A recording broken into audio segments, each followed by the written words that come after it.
This is Father Gregory Pine.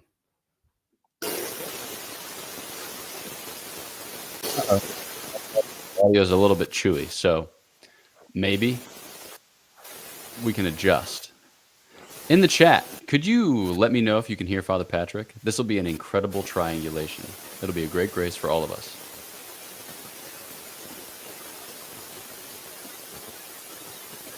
Can't hear you, but we don't know the reason for which. It could be a good reason. It could be a bad reason. All right. Justin Walter is saying that they can't hear you. I could hear you, but now I couldn't hear you. Oh, there it is. Yeah. Nailed it. Yeah, Father Patrick is in the chat. The Q2 is not, I don't know what the deal is. It's not working. Oh, now we're back to static. We're doing AirPods. Uh-oh. Nope. Now you're underwater. Fam. Now you're back. Fam, it is so fun when you go to Rome and all of your stuff is like, we're not going to let you log in and we hate you because someone's stealing your account, which is what just happened to me right now. It's great. So, Father Patrick, we are pumped that you are here. All God's children are excited because you have been up to wild and wonderful things. So, in lieu of our ordinary introduction, can you set the stage for us? Because the last time we were together, it was before Easter. We were high-fiving and fist-pumping. And you had a plan to go to Rome on maybe April 21st or April 22nd for the Jubilee of Teenagers, followed by the canonization of Blessed Carlo Acutis. But then, as Will Smith once saying, your life got flip-turned upside down. So, what happened? Oh, man. Well, Pope Francis died. May you rest in peace. Obviously, the Pope had not been well. He had been sick for some time. He had a lengthy hospital stay. So we weren't expecting him to die imminently. At least I wasn't when he passed on Easter Monday. And of course, I woke up with my phone going crazy on Easter Monday morning, which is, of course, the Monday morning, the day when all priests are dead to the world. So that was really quite a surprise to wake up on Easter Monday. Now, in retrospect, it actually was an extremely beautiful passing for Pope Francis, because he had been to the square on Easter Sunday and kind of bid the church farewell. For him to pass away in the octave of the resurrection, I mean, all of that is quite beautiful, in fact. But it was a massive surprise. It was a major surprise. And so, because I had already planned, however, to be here for Carlo's canonization, I was able to concelebrate Pope Francis' funeral mass, which was marvelous. Yeah, it was really beautiful. Several years back, I'd come for Pope Benedict's funeral. So in some ways, it was like, oh, we just do this for a pope, but of course, Pope Benedict wasn't the reigning pontiff. So there are differences in the funeral mass for a reigning pontiff and how Pope Benedict's funeral mass was celebrated. For example, there are all of these beautiful prayers that are prayed by the Eastern Church at the end of the funeral mass of a reigning pope, and so that for me was like one of the most astonishingly beautiful moments of Pope Francis' funeral mass from the square. But however, because Pope Francis was the reigning pontiff, that meant we hit right into conclave mode, and we shifted into everything that followed. Hold on.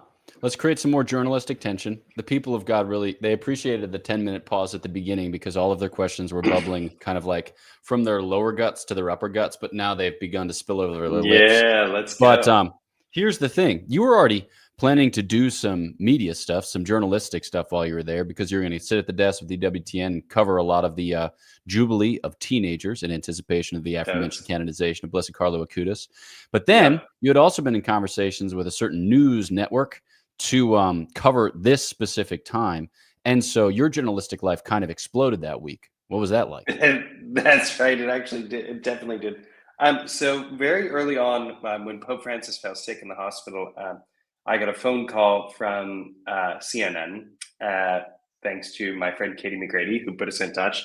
And we began basically wargaming out what was going to happen when the Pope was going to die. And those calls were so interesting.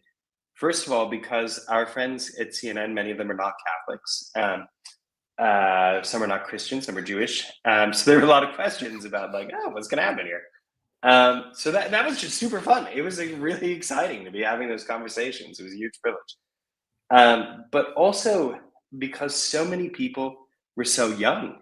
And in fact, I subsequently learned that there were a lot of new reporters and people in news production, a lot of the news teams who were very young, who were dreading this event because they're not religious, they're not Catholic at all, and they wanted nothing to do with having to cover the Pope's death because they had no idea how to go about it. They just had no idea what to say. They had no idea who the experts are. They just don't live in this world, and they were really quite afraid of it.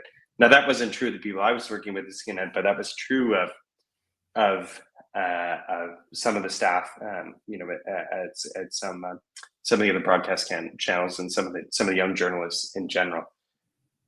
So because of that, though, everybody was prepared. People were thinking about, well, this is what was going to happen from the conclave, and so I'd agreed to be a contributor to CNN during all of this, which meant I was doing a lot of television. Now, the peculiar thing about the conclave, of course, is that it's a lot of TV time, and you don't know what's going on. Because the cardinals are all sworn to secrecy, beginning from the general congregation, but through the conclave as well. So you're just sitting there on air, with lovely TV personalities. I mean, I did the Situation Room. I did a lot of Anderson Cooper's show. So you're just chatting with these people about, well, basically nothing.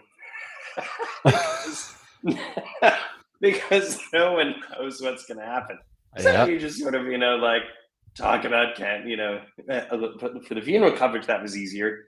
And Anderson in particular was really awesome. I loved the show, especially during the funeral coverage, because he was very interested in the questions about mourning.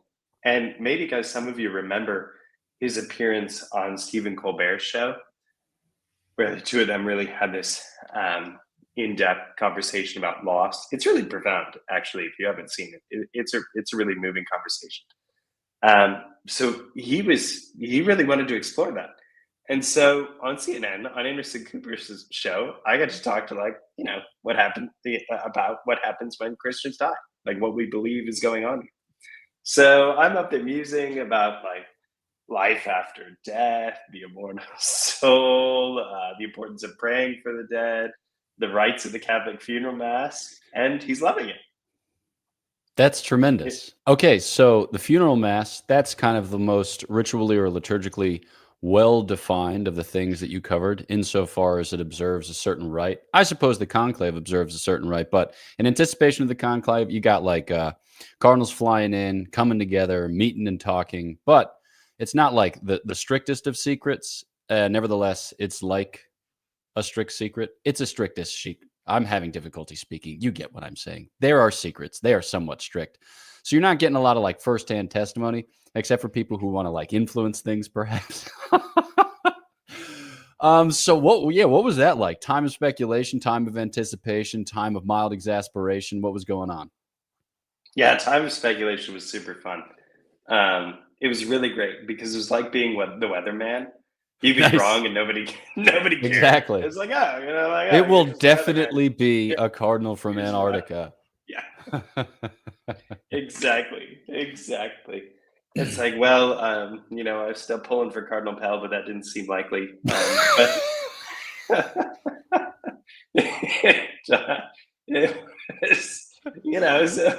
you could just explore the church. I mean, really, it was fascinating, and because of course you could see the cardinals coming and going, and they would have off-the-record conversations, especially with Catholic journalists. And they're happy to share a little bit about what they were experiencing during the general congregations. They wouldn't share specifics. They'd promised not to, and they really did hold to that. And we respected that. You don't want to press them. on these points. But it was very funny. I mean, I was with a gaggle of them, journalists in the square, and again, these are not Catholics. They don't cover Catholic things, and so they were curious as to like who was going to be in the conclave. So I explained what a cardinal was. It's like a bird, except different. Yeah, exactly. And then once I'd explained what a cardinal was, they were like, "Oh, so those are around here?" And Cardinal Burke happened to be walking by, and I was like, "Yeah, there goes one right there." and they looked at me like they were shocked, and they were like, "How do you know?" It's like, so they wear this thing called a cassock, and it has red on it. So that's a pretty good clue that like you might be talking to a cardinal. So there were moments like that were pretty exciting. But I did enjoy, what I really enjoyed was talking to other Vatican journalists, because that was like where all of the professional speculation happened. Nice. Because of course I'm not a real Vatican journalist. I'm a Godsplaining host. Yeah, So boy. That got really fun when CNN started introducing me, not as the editor of our Sunday Visitor, but as the host of Godsplaining. Yes, tremendous. I thought, absolutely tremendous. I thought of my two professional credentials, this is absolutely, the one that I want set on network, cable news. This is perfect. Yeah, we'd like to welcome Father Patrick Briscoe for his noted Vatican expertise. He's the host of the Godsplaining podcast. Excellent. Tremendous. Perfect. Yeah. Let's go. As Godsplaining makes its way back up onto the religion and spirituality charts. Yep, that's right. Climb, baby, climb. Let's go. Thanks to Spotify. So I was pretty enthusiastic, just like in walking around the press room and kind of milling around, and asking folks what they thought and who they were talking to. And Cardinal Prevost was on a lot of the Papabile lists, but he was like down in the second tier. Okay. It was like number 6, number 7, because you kind of like rank them, and you could go back through the list and you could see like, oh, people have their top 5. Everyone was saying Cardinal Parolin. That was kind of a default, which had a lot of strengths, and would represent a certain kind of stability and change after Pope Francis. So that was the expectation. And then of course there was like the rock star category of pontiff that was like Tagle and Pizzaballa. So those cardinals were there. And then you had others that represented, I think, a shift to stronger governance. So Cardinal Erdu would have been kind of in that category, so they were all being tossed around, and journalists were tossing names around, and you would hear Cardinal Prevost come up, but always in the kind of second tier. I will say this, we got, as the conclave went on, or as like general congregations went on, we, the press, got the sense that things were going to take longer. So discussions about the longclave started circulating, being said like, oh, it's going to be 4 days or so, which would be a really long time. That would be an exceptionally long conclave for the modern world, especially because they spend all of this time, the cardinals, in the days leading up to the conclave, in, again, what are called the general congregations, where they're just having a kind of free exchange of what's going on in the church. And those, it sounded like, again, were pretty frank conversations about what they thought needed to happen after the reign of Pope Francis. So we were going to the conclave with that sense. Again, historically, you look back at Benedict and Francis, and they were both elected on the second day. And Cardinal Prevost's election as Pope Leo XIV ended up being a second day election. So that follows a trend.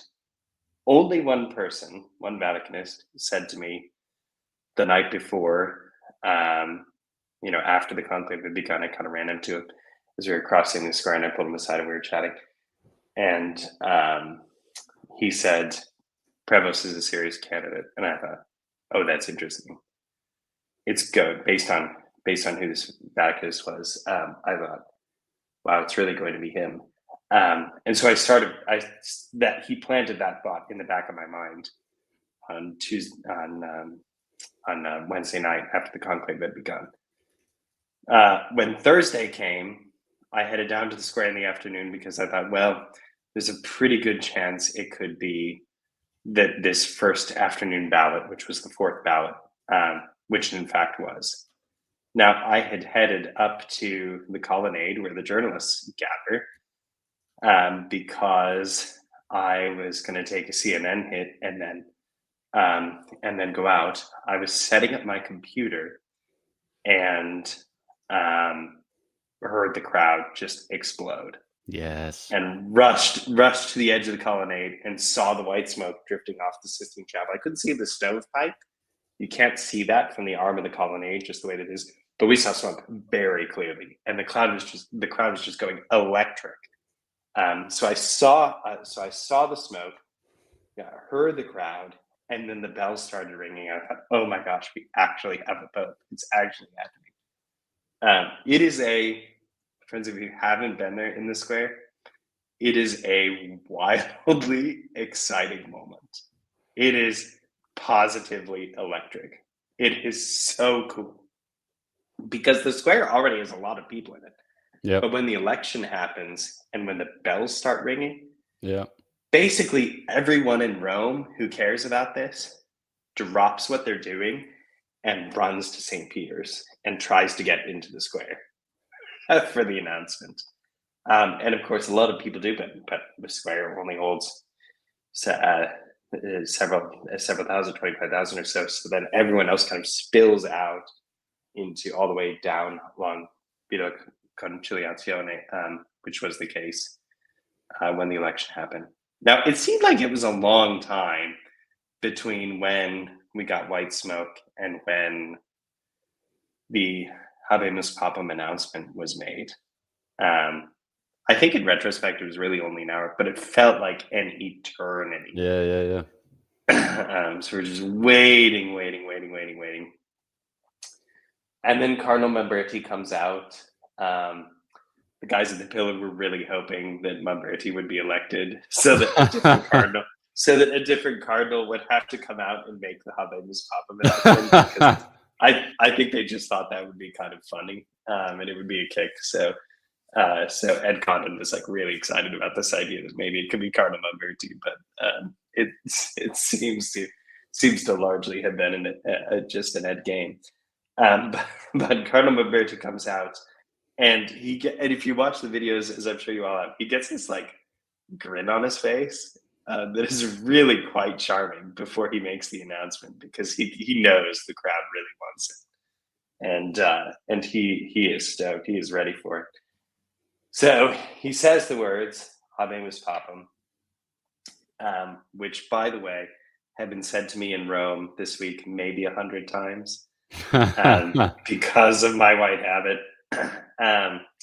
So the best time was when I was running late to get to a tour of the Gothic aula that Father Raymond Snyder, our classmate, was giving. He had an extra ticket, which was clutch because one of his students was sick, and he texted me, and I was down getting a drink with a journalist on the Borgo Pio, and I had to like get up to the Gothic aula really quickly, and I'm not going to ride a bus, and that wasn't going to really help that much. I would just so that we and know. I'm too cheap for a taxi.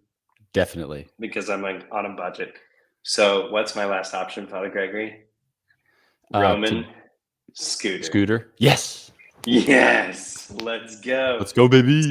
So I'm like electric, e-scootering like a traditionalist past the Colosseum, and some kid yells out "Habemus Papam," and his classmates all start to cheer.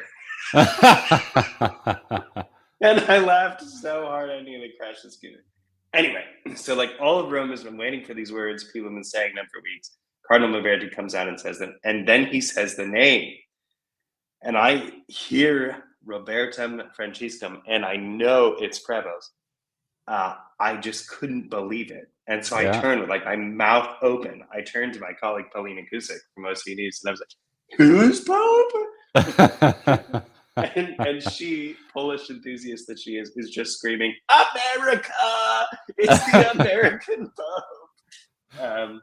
And it was really just a grand time with all of the screaming. Because of course, it's one of those moments where, regardless of where you fall on the whole ecclesial spectrum, to have a pope is a moment of just great rejoicing, and everyone genuinely feels that in the square. And there's no human experience like it otherwise. There's not. It's just so exciting. Yeah. All right, split screen for a second, then we're going to talk about initial reactions. Let's do it. At that time, I was in La Ciudad de Mexico, and I was I was at La Universidad Panamericana for its Mystic Institute event. Sí, señor. And we had started our seminar, and like 30 minutes in, we're talking about predestination and the Blessed Virgin Mary, and one of the students just goes, "Habemus Papam." In the seminar. In the middle of the seminar. So I was like, let's go. You know, well, we saw the white smoke. Up. I mean, you know. Yeah. And so I was like, here's the thing, squad. Basically, it takes an hour for this guy to, 1, bawl his eyes out, 2, pick a name, 3, get changed, and 4, make his way up to the balcony. Yeah. So let's just finish the seminar. And then once we conclude, we'll hop on the live stream, because we were going from there to the Shrine of Our Lady of Guadalupe. So we finished up the seminar, we ate some donuts, we hopped in the cars, and everyone's watching it on their phones as we make our way across La Ciudad de Mexico. And then the announcement, I was just sitting in the back of a car as the announcement was made. And then it was like, I don't know anybody's names. I don't know. I know like a half of a cardinal, a third of a cardinal. I don't know many cardinals' names. But then the words that I did understand, whether in Latin or in Italian, I forgot at this point, were "you, the United States." I was like, you mean to tell me? That's absolutely incredible. So then we showed up at the Shrine of Our Lady of Guadalupe, and there's just, people are losing their minds. The bells are tolling like mad. Apparently that's like the most visited shrine in the world. It's like, you were just there. It's like 30 million people go there every year. That would be a super exciting place to find out we have a pope. No, the vibes were immaculate. Las vibras eran inmaculadas. And so there's like a bunch of reporters on the square, like asking people questions, and it was awesome. And I celebrated mass, you know, in the sanctuary there in front of the tilma, which was great. It was the first time I said his name, and I said it in Spanish. I was like, let's go. The church is universal. Okay, split screen done. So he was elected. Describe some initial reactions in the city of Rome. Obviously, palpable sense of joy. We have a pope. We didn't have a pope. Now we have a pope. But then people, you know, they bring to this announcement their own fears, their own anxieties, their own expectations, their own anticipations. What were the conversations like?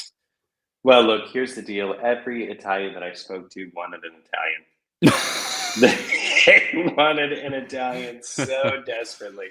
And some of the conversations were so funny. One of my friends, Inez San Martin, who's an amazing journalist, Inez, you know, was like swapping names with waiters. You know, she'd like walk into restaurants and be like, okay, what names have you heard? You know, and then the waiter like pulls out his list and he's like, well, I'll give you your list if you give me mine. You know, kind of thing. Because of course, cafes, that's where you're most likely to hear, you know, reliable names in Rome for Papabile. Another journalist friend told me that she was riding in a cab, and the cabbie was like giving her his pitch for Cardinal Gambetti, with whom he had been confirmed. He was like, yeah, I went to my high school. Like, he'd be a great pope. It's like, oh yeah, because this journalist woman totally has a vote in the conclave. Exactly. It's like, yeah. Not the way this works. But the point is, you do feel a sense of national and cultural pride. Yeah. Coming from the Italians, they obviously have not had an Italian in the papacy since before Carol Wojtyła, since before John Paul II. That's coming up on 50 years. That's been 50 years. And they're feeling that. So I do have some sympathy there, and I do think that's part of why the Italian press. I mean, that is why the Italian press spoke so much about Cardinal Pizzaballa, for example. About Cardinal Perlin, about Cardinal Zuppi. You know, they really wanted one of their own in the office. So that was pretty interesting. That is, of course, why our Pope Leo came out to the balcony and did not give a lengthy address in English. He gave a speech in Italian, because I think he was sensitive to this. Also, he's the Bishop of Rome. Yeah. You know, Pope Francis was very attuned to this, and I think it's a very important point. He's the Pope, but being Pope means being Bishop of a place, and he's not the new Bishop of Chicago. He's he's not the new Bishop of the United States. He's the Pope. He's the Bishop of Rome. He's the Bishop of this city, and I think it was very much in the forefront of his mind as he was approaching the loggia. I've spoke to a number of cardinals about the conclave, and one of the interesting things is that he was a scrutator in the last ballot. The Pope was. Wow. Which meant that he was just votes. Sitting there looking down the whole time because the scrutators are chosen by lots. Yeah. So that was really something. But he knew that it was going to be him. He had his name was advancing from the morning, and there's a long break in the afternoon, and he used that time to write his address for the loggia. Wow. So he went out and he had his notes. So that beautiful speech, you know, where he began with his magnificent words, "Peace be with you all." He had worked on that. Now, some friends have commented to me that was a very American speech, and I thought it was kind of interesting.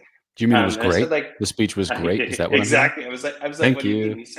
He said, well, use a couple like very American phrases. I was like, well, say more about that. He said, for example, evil will not prevail. I was like, oh yeah, that's American. Like the good guys are here, baby. Yeah, boy. But 100 years of cowboy expeditions have made it possible. But I've been saying very playfully to the Italians, they're like, "Oh, Papa Americano," and I've been saying very playfully to them back, "Papa Peruviano."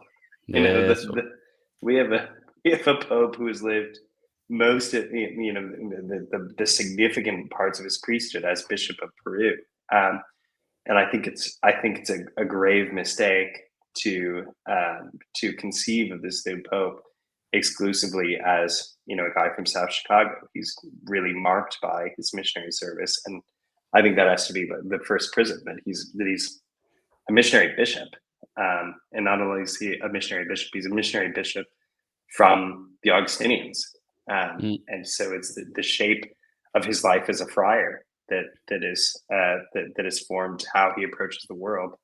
He wrote his doctorate at the Angelicum, you know, and our professor, Father Thomas Joseph White, is reading his doctorate right now.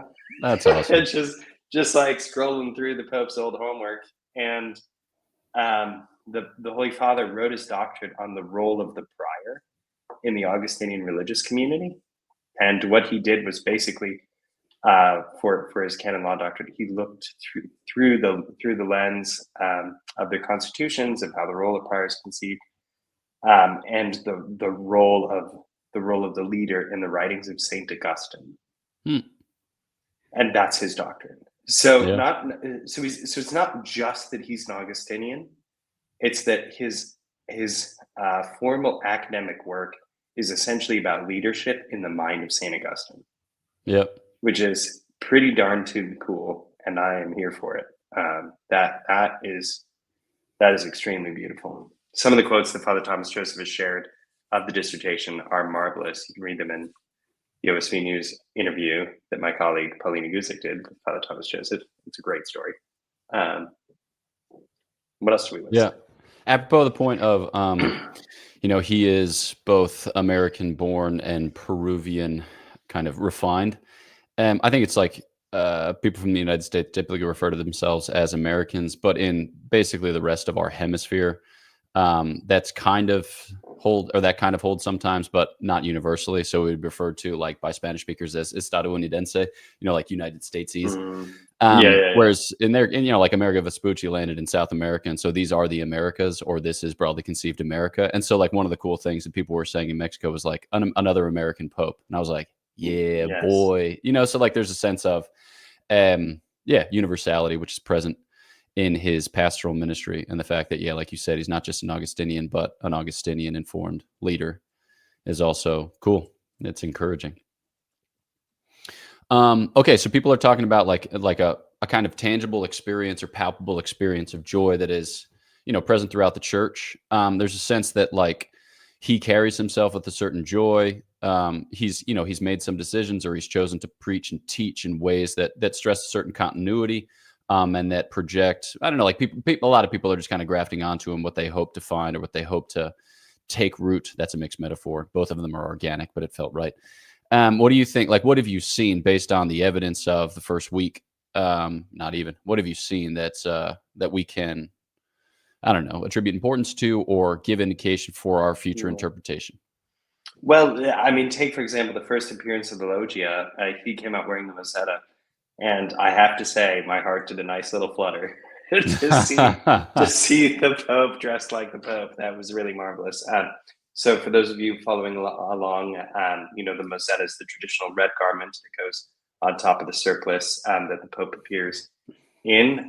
You can see in the comparative pictures, John Paul II wore it when he came on the Loggia. Benedict XVI did. Pope Francis did not. Pope Leo XIV did. So that, I think, should be fundamentally understood as a kind of humility before the office. So what I've seen already in the way that Pope Leo is conceiving of himself, both in wearing the Mozzetta, in using his signature, he's signing his name Leo 14th PP. So the PP means Pastor Pastorum. It's one of the titles of the Roman pontiff. Pope Francis did not use it. He just signed his name Franciscus or Francis. And Pope Leo has already signed his name with this formal title, PP, Pastor Pastorum.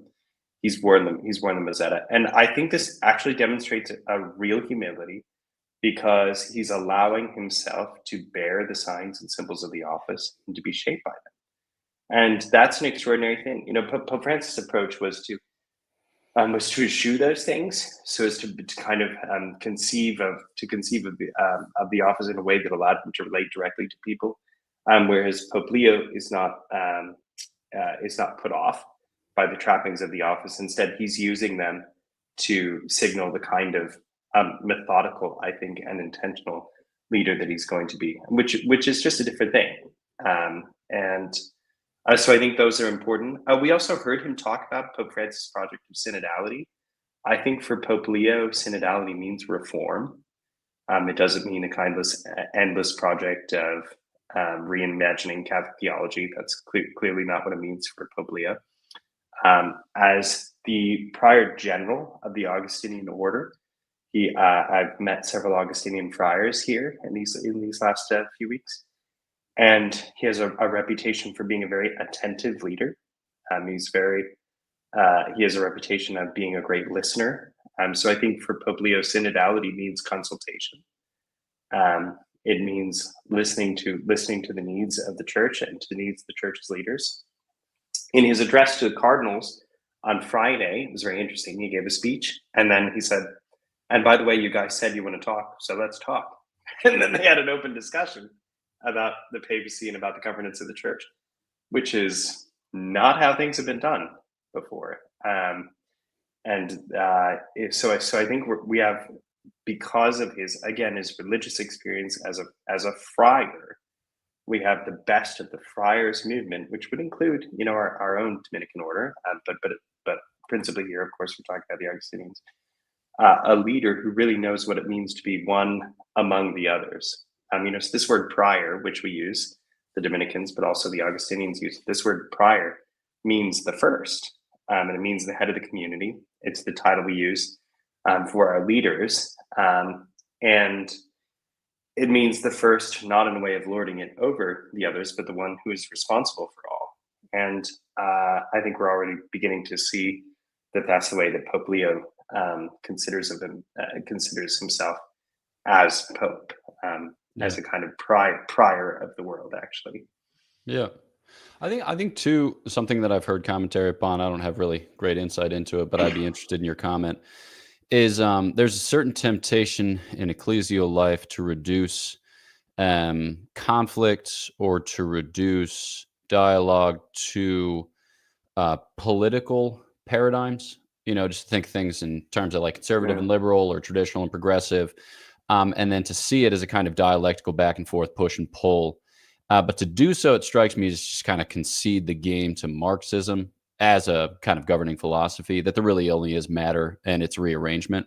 But it strikes me that some of the gestures that we've seen from Pope Leo XIV, and certainly the way in which he has preached and taught, steered the conversation, would seem to suggest, all right, we got to reclaim a transcendent paradigm. We've got to reclaim a way by which to see ecclesial life as beyond political life, as subject to a higher law and as tending to a higher end. I don't know what you've seen. What do you think? Yeah, I think that's absolutely true. One of the beautiful things about the process of the conclave is that it's not a winner-take-all political victory. You know, the ultimate goal is consensus building, and the cardinals had come to a consensus about this man. And I think part of the reason that they did is because he has a reputation for kind of working in the background of things. You know, he wasn't on the top of our list of populae because he wasn't, you know, the rock star, the Cardinal Pizza is, which, by the way, he's amazing. He's just so cool. But then he has a different kind of presence and a different style than the Holy Father, than Pope Leo. So I think it's that kind of quiet humility that is extremely genuine, in fact, working in the background, that allows him to be that leader. It's fun to see the Pope learn to be Pope. So I was at the audience for journalists on Monday, which was his first public audience, his first audience in the Paul VI Hall. And he walks out from the door over to the throne, and he stands there, and then he sits down. And Sapienza, the Monsignor, who's, I forget his title, but he's essentially the one who runs the papal household, you know, gestures to him, no, you've got to stand up and greet them. And the Pope's, oh, okay. You know, and then he stands up and like gives us a wave in the chair. And we go wild, all the journalists. And then he sits, you know, and then Sapienza says, okay, you can sit down. And then the Pope sits down. And just instructing him all the way through. Then he went down to greet representatives of the Vatican press, you know, some very established Vaticanists and other members of the press. And as the Pope is greeting them, he goes to the first one, gives the greeting, and then he turns. He says, "Now, do I give the rosary?" And they say, "No, Holy Father, you know, we give the rosary, and you go on and greet the next one because, of course, Nice. That's a gift." And so he doesn't quite know how to interact with that, you know, Yeah. for example. And then he has to be taught, you know, how to like work the rope line, how to do all the greetings through the hall. So that was all really charming. But he's not giving orders. He's listening in all those moments, asking, well, you know, how does this work? What's the best custom? He's running on time. It's really a beautiful thing to see a kind of demonstration of this very attentive order that you know, again, is so methodical and chosen. It's clearly selected by the Pope that this is the way that he wants to govern, this is the way that he wants to lead. Yeah. Beautiful. Okay, we have a few questions, and we're going to get to a couple of them. We're not going to get to all of them, but you know, people are here because they want to hear your thoughts on the Pope, because you've been up close and personal, which is such a gift, and you've been doing a beautiful job, just not like churning out content, but giving people insights into the experiences that you've had. So maybe do you have any like final things that you want to share, or cool stories that you want to recount? Yeah, I got to do the commentary for the Sistine Chapel Mass. Yeah, that's awesome. And I was not expecting that. I was sort of like, I was like running late to the set because I thought it was just a hit. And then Aaron Burnett's like, "So you're going to talk about this Mass, right?" Oh, sure. Okay. So this is the Mass of Thanksgiving that the Holy Father celebrates with the cardinals. And one of the things that struck me in the Mass is that the Pope has a very beautiful Ars Celebrandi. Pope Francis had a number of incredible gifts, but he celebrated the Mass the way the Jesuit celebrates the Mass. Pope Leo, Father John Brown is in the chat, our Jesuit supporter. So you got to qualify what you mean. No, I see him. You know, I just mean it comes out of a particular tradition. So I said this to my Jesuit friend. I said this to Father. That's right. Hey, we can joke about ourselves. We can joke about them. We do it in good charity. Sam heard me say it. But the Augustinians, you know, come from the same tradition that we come from in the Church, which is more monastic. So Pope Leo took a long pause after the homily. There was a long pause after communion. His Latin was very, very attentive, very clear, and it's a kind of recollected celebration of the Mass that is easy to pray with. So I'm doing the commentary for TV, and I find myself just listening and praying with the Pope. And that was a beautiful thing. It was really wonderful. Part of it was just part of it, of course, was the nature of the mass, but part of it was certainly his ars celebrandi and the way that he carried himself as the celebrant. Beautiful. That's awesome. This is All right, a let's man do of very this. deep prayer. This warms the cockles of my heart. Well, we're going to bop to the top, do a little Patreon, and then we're going to scoop through the chat and see if we can find specific Pope questions. So we'll just do rapid fire. Here we go. DeBear, I have a question. If one is interested in starting an order to meet a need in women's vocations that doesn't exist, how would one start? Who would one go to? I think the typical answer to that is your spiritual director. And if your spiritual director deems that it's a thing worthy or requires further inquiry, your bishop. Loving the faith. Father Patrick and Father Gregor, hope you're doing well. Father Patrick, can you please share the story of what it was like to witness this historic papal election in person? I think we got the basic details of that. I think we got that. Yeah. Blammo. I'll have to watch the recording rat. I don't know what that means, but yes. Oh, rats. Nice. Okay. Oh, this is Allison. Nice. Father Patrick. Comma, rats. Thank Father you, Patrick, I hope your time in Rome was blessed. Looking forward to seeing you both in the retreat in June. Allison. Blammo. All right, folks, we have a all-comers retreat coming up in Providence, Rhode Island, June 20th through 22nd. And you can find information out about that at godsplaining.org with an application. We've made it as inexpensive as possible thanks to your generosity from last year's fundraiser. So we hope to see you there. Boom. Okay. Can you explain more about the dicastery? What kind of issues did Pope Leo address while there? Were there any controversies? How long has he been in Rome? Anything in that you want to comment on, Father Patrick? Sure. So Pope Leo is tried and true here in Rome. Of course, he studied here in the Angelicum for several years. Then he served, again, as the Prior General of the Augustinians for 2 terms, which I think is very important. So he was reelected, which meant that he did a good job, that the friars were happy with his leadership. So that's a great record. So that was 12 years, 2 6-year terms, 12 years that he served governing the worldwide order. So he would have been based here in Rome in that period. And then he served as the head of the dicastery for bishops, which is a very important dicastery, for a little more than 2 years. While governing that dicastery, there were some conflicts. And it's being said, and here I don't have many specifics that I think are worth sharing, but the general point is worth sharing. It's being said that he and Pope Francis did not see eye to eye on everything, and that he was not afraid to disagree with Pope Francis, and that's a beautiful thing, because one, Pope Francis continued to include him in governance and kept him in this very important position, even though they didn't see eye to eye. And 2, it tells us Pope Leo is fine giving a kind of gentle disagreement, and that's not a challenging thing for him. So that's what I think is the most important point from this period, that he has a kind of gentle style, and that he could be respected again by Pope Francis, even when they didn't necessarily see eye to eye. Boom. All right. Fun comment for you too, since I've recently watched your hilarious interview about the Jubilee, your mascot, Luce. There's apparently a Pokemon called Pope Leo. Sounds like Pope Leo. And I think we need to pair these as our mascots for the rest of the year. Caitlin, a tremendous suggestion. Okay, Caitlin. So the favorite press release I've gotten was from the American Bobblehead Museum, which I believe is in Milwaukee, Wisconsin. Could be making the last part up, but definitely there's a Bobblehead Museum. And the press release they sent me at our Sunday Visitor was that they had prepared a Pope Leo bobblehead for induction into their museum. So maybe we need the Pope Leo bobblehead. That's tremendous. To go with Luce. Exactly. Give the people what they want. The people are asking for it. My brand new bishop recently mentioned needing to go to new bishop school in Rome. Sounds more like a sort of orientation. Does the Pope have to do training orientation after being elected? Will Pope Leo be proceeding with this year's canonizations as scheduled? Father Patrick, what's the scoop? Yeah, Caitlin. Okay, so new bishop school is actually very important because it tells bishops about all the different dicasteries and what they do and how the Vatican works and how they interface with those departments as bishop.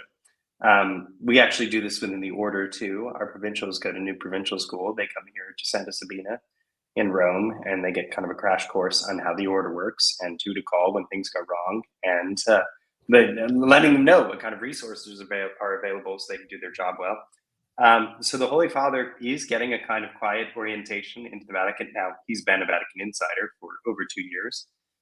He had lived right next door to St. Peter's, essentially. So there's a lot that he already knows. He already knows the dicastery for bishops. Again, that's the dicastery that appoints bishops. He worked very closely with the organizers of the synod. He had been a participant in the synod on synodality. So I think that in those respects, he's got a lot of inside knowledge already. But he's going to be coached again on how to be Pope, and we saw that a little bit with again, like Monsignor Sapienza, just telling him how to conduct himself with the audience. Yeah. Okay. Ooh, here we go. Evening, Fathers. I hope you're well. How is one to treat prayers and or blessings on video? They happened in the past and in a place I was not, but can I somehow share in them? And is there a difference? A difference between a prayer at a recorded talk as opposed to a video specifically for praying along with, such as a rosary or chaplet video? In the latter case, are we praying together, or is the video serving as a moving version of a written prayer, so to speak? Beth and Jeff, or excuse me, Justin and Beth. I invented names right there. My B. So just to give a first little salvo, I'd say that blessings basically operate in two main ways. There's a kind of upward movement to a blessing and a downward movement to a blessing. So all of us have the capacity to administer a kind of blessing by asking the Lord in an upward movement to bestow his blessing in the way that he sees fit. So you think about the ways that, you'd pray for an individual, or you'd kind of minister to an individual in beseeching God to give a blessing. That's kind of more after the manner of intercession. The way that we typically think about blessing, though, is a more downward movement. So like a person in authority is able to bless those in his or her care. And you can think about like natural kind of examples of this, like parents towards their children, and then supernatural examples of this, like priests and their flock. So the idea is that I think that like insofar as these downward blessings pertain to the sacramental order, not themselves sacraments, but sacramentals, there's something to be said for presence. And so they operate in the ordinary mode in the presence of the persons whom you seek to bless. But we've never really gotten to nitty-gritty details as to how close you need to be. So I think there is a sense in which, like people gathered at a papal mass who are like a mile away from the altar still receive the Pope's blessing. But then when you talk about modes of communication, like we'd say, for instance, that you can't go to confession via Zoom, I think that the kind of blessing that is administered, as it were, through means of internet telephony would kind of diminish the efficacy of that downward motion, but they'd still make possible that kind of upward motion of beseeching, or they'd still facilitate that. So I think it's like you're kind of following along with a thing that has happened if it's in the past, and at a great distance or by means of internet telephony, there's some, as it were, dissipation, but we probably should get into the nitty-gritty details of that in some like weird episode recorded, at 3 a.m. Father Patrick. Kimberly says, pray for me. I'm becoming a third order Dominican, mostly because of you gentlemen. Love you all. Pray for you daily. Sure hope I can meet you someday. Blamo. Encouraging. Again, we hope to meet you, Providence, Rhode Island, June 20th through 22nd for our All Comers Retreat. All God's children, age 21 and older, are most welcome to attend. Find out more details at godsplaining.org. I saw some sources talking about the impact different cardinals could have had on the Vatican's finances as Pope and how this affected their candidacy leading into the conclave. I understand that the Pope is king of the Vatican, but what is the Pope's actual role in this regard? And why does this seem to carry proportionally more weight than one may expect? Adam, your thoughts? Yeah, so essentially, Adam, it's because the Holy Father is going to appoint the heads of the dicasteries. And depending on who he names as the Cardinal Secretary of State, who serves as the kind of operations manager of the Secretary of State, that position is called the substituto, and who are the other heads of the other dicasteries, the other departments of the Vatican, that has a huge impact on how the Vatican is run. And so because the Holy Father essentially chooses those positions himself, his judgment on that matters a very great deal. It's extremely consequential, in fact. Boom. The throng was grabbing, touching, and kissing Pope Leo with abandon in persona Christi. On human terms, a daunting, heavy cross. How does the Vatican help with that transition? Inspired Dad, prayers for Pope Leo. Please pray for a young man who Sunday stated an intention to study for the priesthood. Blessed be God. Slow money time. Any other thoughts on the matter that you want to share, Father Patrick? Yeah, I think it's something that he's going to come into. I mean, you really do realize, though, that it's a kind of death becoming Pope. Cardinal Prevost has died, and the Pope, in a way, belongs to the Church. And you realize, when you start to think of this, as you are slow money time. And when you start to think of the demands of the office, you realize, wow, it's a really weighty thing. And to say, oh, I wish this or that person would be Pope, that's a very difficult sentence, because being Pope is a very difficult job. Yeah. All right, a little comedic relief here from Matt Pine, the taller, handsomer, more talented of the Pine brothers. Hi, fathers. The Sixers tanked this past season and ended up with a number 3 overall pick, presumably Ace Bailey, small forward, Rutgers. Do you think the Holy Father would call us to tank our sinful ways? I'd say, Matt, man, there are some serious continuities and some serious discontinuities. Because I think that problem with tanking is you basically give up on playing good basketball, or you give up on playing good basketball with your 5 best players on your team. But I don't think there's any point in the spiritual life where you give up on playing good Christian. And so I think that the Sixers fundamentally betray the game when they tank, which I think runs contrary to the entertainment that it ought to provide and the virtue that it ought to demonstrate. So while they have attained their ends of acquiring good position players, I think as the narrative, as it is unfolded since 2013, would seem to bear out, it will not ultimately lead to happiness, the type of I happiness love which when seems like. Godsplaining becomes a Philadelphia sports podcast. That's my favorite. Exactly. Yeah, exactly. So thank you for this question. All right, here we go. So we got some slow money time action. We got a couple more here from Patreon patrons. My formerly Catholic cousin has joined the Greek Orthodox Church and said, quote, when you Catholics broke away from my church, ... end quote. I don't know much about the Greek Orthodox, but I know the Catholic Church is not a splinter group. About what do you think is she confused? Debbie, initial thoughts, FP? It's a great question. I really don't know. It could be the change in liturgy, maybe, because some of the aspects of Greek Orthodox worship correlate with more directly with ancient Christianity. But Yeah, I I don't know, think Father Greg, if you could think of something from one of the councils. I don't know this story too terribly well. My knowledge of church history is spotty. I had this class with Father Conrad Harkins, may rest in nope, Father Conrad, whose last name I've forgotten.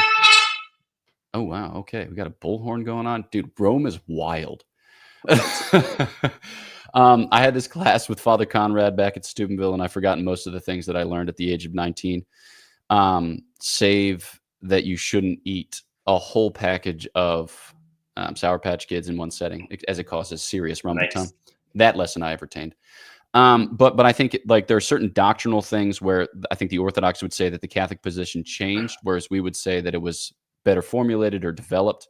So like the date of Easter, the Quarto-Decimon controversy, or whether or not one uses leavened bread or unleavened bread, whether one uses unleavened bread or leavened bread in the celebration of the liturgy. So that'd be the Azamite controversy. And then obviously the big one is the Filioque, whether or not the Holy Spirit proceeds from the Father and the Son. So I could see a certain narrative in which, in identifying these ways in which Catholic teaching has developed or become more kind of refined, pronounced, a Greek Orthodox person could say that you have, betrayed the patrimony. But others know it better. All right, here we go. We're almost there. We are crushing it. Hi, fathers. I was in Mass when it was announced that we had a Pope, and in my old rite missal, May 8th is the apparition of St. Michael the Archangel. After Mass, I stayed in the parking lot to watch who it would be. When they announced Pope Leo XIV, I started to tear up. My question is, are you equally as optimistic that Pope Leo will be a good middle ground between the best of Benedict XVI and Francis? Thank you, Tim. Initial thoughts? Yeah, I genuinely am, Tim, because I think, again, the signals that he's sending us by carrying some of the classic outward dimensions of the office, the traditional vesture, the styles that are proper to the papacy, but also respecting Pope Francis, honoring Pope Francis' legacy, speaking very lovingly of his predecessor. I think it signals to us that he wants to really be a bridge. He wants to resolve some of the internal conflicts within the church. He wants to bring them together in a style of mediation. I think he's capable of that. His record as the head of a worldwide religious order is significant on that front. And I think too, lastly, that we see him having chosen the name Leo. Leo, of course, was a pope in a moment of revolutionary moment in history, and that is not unimportant. It's not just rerum novarum. That's not simply the reason why he chose Leo. He chose Leo because He's seeing a revolution in the world around us with the technological developments we're seeing. So be, I think, a misreading of understanding Pope Leo to say, oh, he's just the Catholic social teaching Pope, oh, he's just the Catholic social justice Pope. But rather, he understands himself as the Pope in a moment of revolution. And a leader in a revolution is going to be someone who can reconcile and strengthen and bind and unite. Yeah. Okay. Last one from a Patreon patient, and then we're going to do the lightning round. Off-topic question. When praying the rosary with different people leading, I noticed that often the declared fruits of each mystery are different. For example, second sorrowful mystery can be purity, mortification, sorrow for sins, so on. Is there an official version? And if not, who comes up with a specific fruit for a specific mystery? Is that local traditions? Thank you, fathers, and God bless Paolo. My quick little thought is, I think it's local traditions.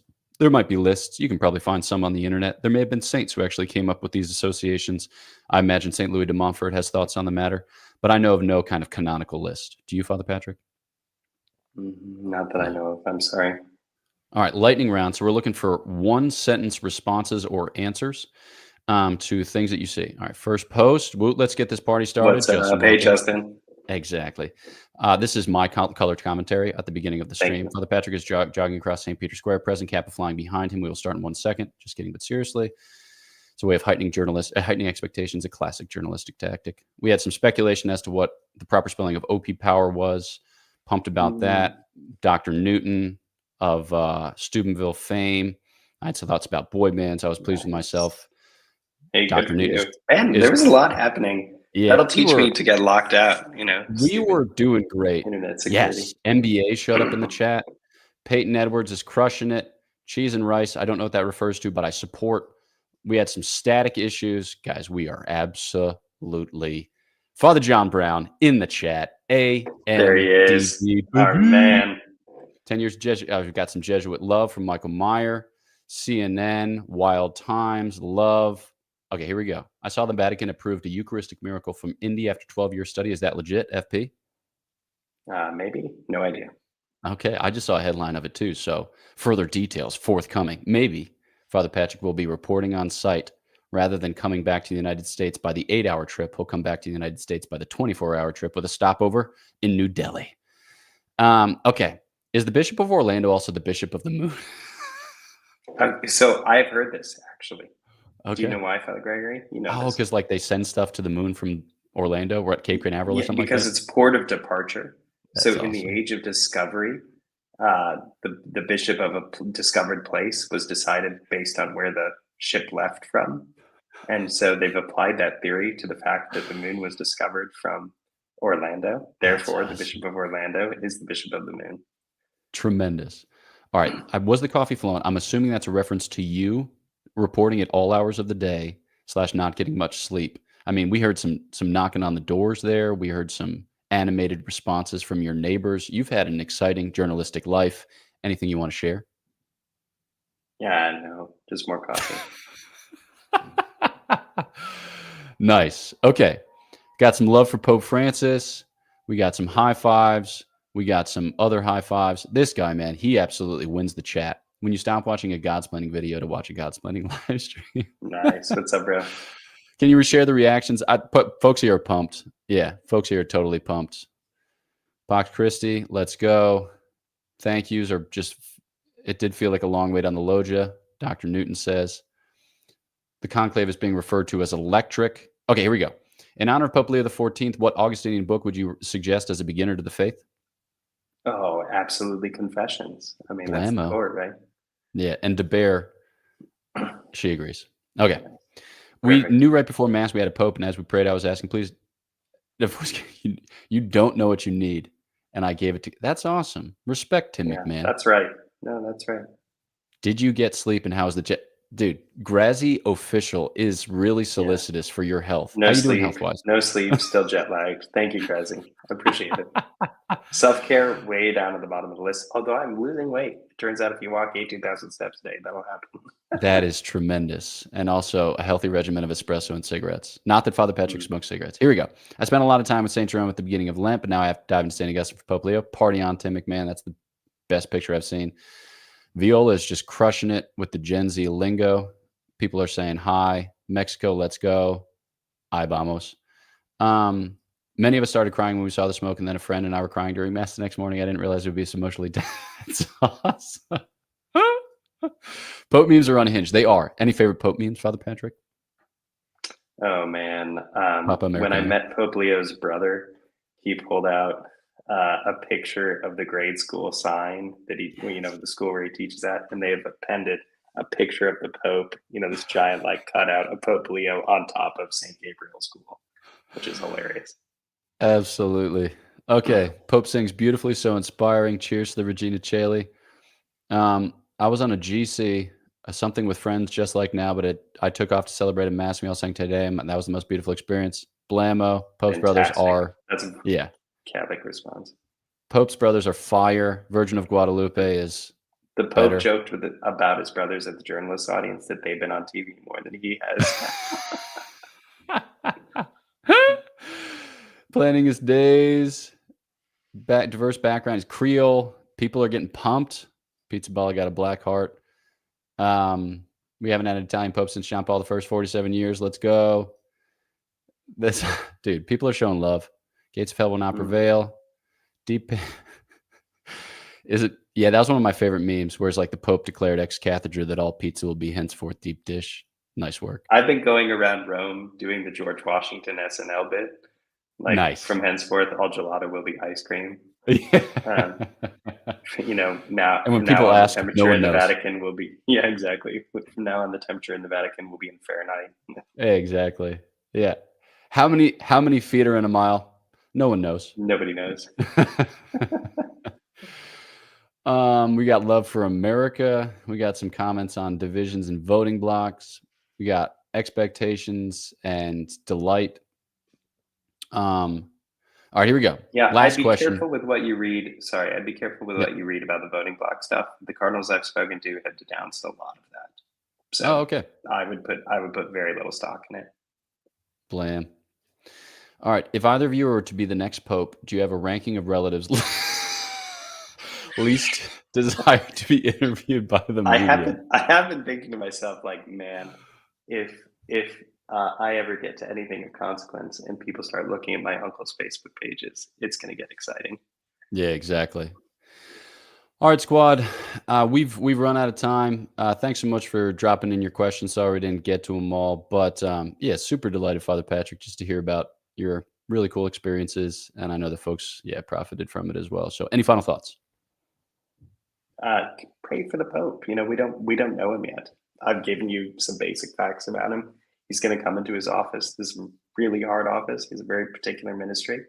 And I think it's incumbent on all of us to pray for him every day. That's what Pope Francis asked. I prayed for him lots, not as much as I should have. And I think that all of us can make a commitment to pray for Pope Leo and to watch as he continues to reveal to us who he is and how he's going to handle himself in the Petrine ministry. Beautiful. All right. Last time we'll announce it, but we've got a retreat coming up June 20th through 22nd in Providence, Rhode Island for all God's children age 21 and older. If you'd like to join, we'd love to have you. You can find that information at godsplaining.org. Otherwise, subscribe to Godsplaining on your podcast app or here on YouTube. I don't know if you'd find this on a podcast app because this episode is exclusive to YouTube. And then follow us on social media at this stage of the game. We're on Facebook, X, Instagram, and TikTok, and be sure to leave little questions and things like that with which we can interact, because we are delighted to do so. And then we'll look forward to seeing you at the next opportunity. For those of you who would like to support the podcast, you can do so through Patreon, our Patreon page, the links of which are in the description or show notes. But otherwise, look forward to chatting with you at the next opportunity. So know of our prayers for you. Please pray for us. And until then, God bless.